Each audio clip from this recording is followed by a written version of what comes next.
तमाम अस्सलाम वालेकुम जी सुधा करे रखण लाइ तखलीक जे इंसानी वजूद फानी थियन था पर हर चवन था तो ॿोली जे वजूद में अचण खां अॻु ई जज़्बो सिरजियो हो। उन जज़्बे जे इज़हार लाइ त तखलीक गाड़े जी सूरत इख्तियार कई।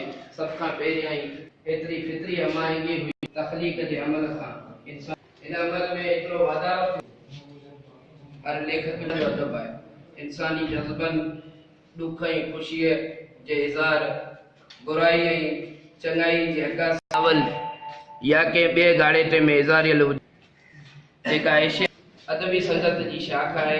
काफ़ी वक्त खां शाख जो शाख जो रद्द कयल अलाकबाल कालम छपजंदा रहनि था। वो जाको संदस वधिक दिलचस्पी आहे।